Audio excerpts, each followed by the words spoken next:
What's the good word, y'all? It's your boy DKB here. So, interesting debate that's been going on around Zach Wilson, right? Is he the biggest problem, the main problem?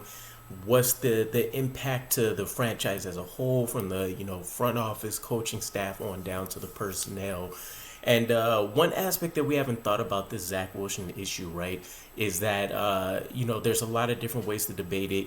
Terrible is terrible, though, with Zach Wilson. I mean, for the most part, his rookie year has been his best year prior to us seeing him under Nathaniel Hackett, and at least seeing, an improved quarterback skill set. But that's not saying much, considering you can still compare him to most high-level backups and put him below them, rather than being a functioning, at least even average starting-level quarterback. So we are a far ways away from putting Zach Wilson in any kind of situation that resembles keys to the franchise, being a franchise quarterback, etc. Those don't ever seem to be in his cards for the New York Jets again, which is something I think that maybe Robert Saleh understands that reality, or maybe some of those conspiracies are true, and that Woody Johnson is kind of forcing his hand here with this whole Zach Wilson situation. So with all of that said, one of the pieces that I think hasn't been discussed is the impact to the roster having Zach Wilson there, right? How high level wise, we know Zach Wilson is terrible. We know that ends up impacting everybody else, right? I've talked about the development piece of this for a while now.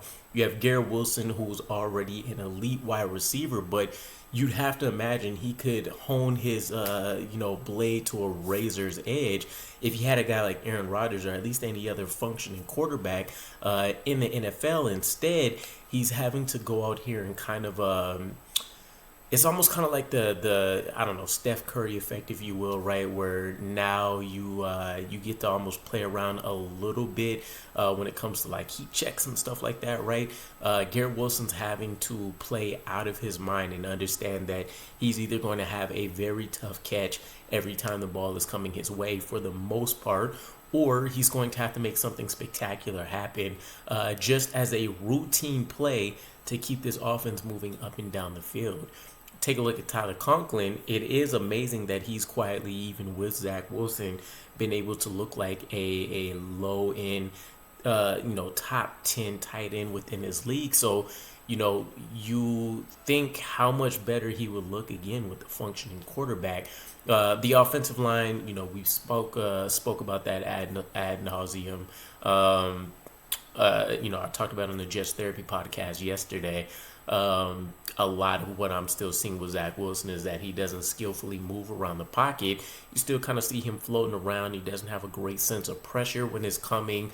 And so he doesn't do a great job helping out his offensive line, even when they're good, or if they're bad and they need that, little bit of additional assistance, getting the ball out of your hands quick, or at least just showing that, elite escapability, anything of the kind. We don't really get that with Zach Wilson. And so, in my post I mentioned, and I think this is the best way to kind of encapsulate it, everything is knocked down a peg with Zach Wilson. So great talent looks good talent looks average, and bad talent looks terrible, right? Average talent will look bad talent will look terrible, etc. But that's really the way it goes. And the cupboards aren't stocked, right? You felt good walking into the season with Aaron Rodgers because you were going to have guys playing up to the level he expects, ideally, and not guys playing down or worse than what those expectations were. That narrative got completely changed with Zach Wilson. But you're wasting the best developmental and fiscally effective years of a lot of these guys that we've been able to acquire, draft, and bring in. Quincy Williams, we're getting a steal of a deal from him the way he's been playing this year. Bryce Huff, right now we're getting a steal when his extension comes, and if we do end up retaining him on a roster, which we would be fools not to at this point, he's a steal. Sauce Gardner, a steal. Garrett Wilson, a steal. Jeremy Ruckert, ideally to me, a steal. Tyler Conklin's not absolutely breaking the bank, and again, he could probably look like a top 5 tight end if he had consistent quarterback play.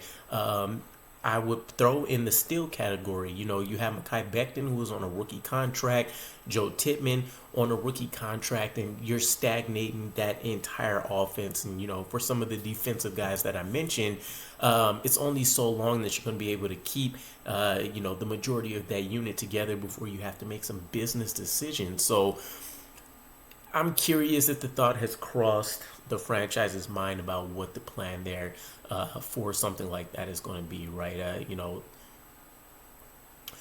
it's tough to think about that we may lose some of these offensive guys. You know, we had early conversations when these guys were drafted about who could potentially stay out of the top three guys, Garrett Wilson, Sauce, and Jermaine Johnson. You know, we thought Robert Saleh maybe would end up leaning towards some of the defensive guys since that's his bread and butter. Maybe you go towards the offensive side because you know you're not a savant on that end and you want to make sure your offensive has as many pieces as possible. But we could just lose them. You know, you could lose a guy like Garrett Wilson. You could lose a Mekhi Becton. You could lose a Jeremy Ruckert and any other piece that's had any modicum of success on the offensive side just because they've gone through the hell of not being able to shine to their fullest ability, right? Or at least even know what to really expect from week in to week out. Why would you come back to that kind of environment, right? And even if we turn it around, we get a playoff berth, whatever the question is, there's so many question marks with this offense that, you know, I can't help but think you're going to have to look at a complete rebuild of an offensive coaching staff at some point, as well as the players that we're bringing in. You know, we want to try to retain them, but ultimately money isn't everything once you get to the league and you've invested a couple years in there. Yes, especially if you're one of the better players at your position, you want to cash in on the bag. But after suffering through stuff that people that come to the Jets generally have, you know, we there's reasons why we couldn't bring in guys like an Orlando Brown Jr. for the offensive line this season, and you know why we've seen other guys pass on us. And so I don't know. It's just something concerning, some kind of food for thought in terms of, you know, if we ever do end up trying to bench Zach Wilson and we do see a Trevor Siemian or a Boyle come in and have some instant success, you know, even for some kind of prolonged period. But I don't know. Let me know what your guys' thoughts are. I guess the question would be, what do you consider the status of our offense to be? Obviously, we're one of the worst, but how do you kind of foresee the immediate future looking for some of these guys like Garrett Wilson and Ruckert and whoever your other favorite or hopeful offensive players for the New York Jets may be? And I'll catch you guys again. Peace.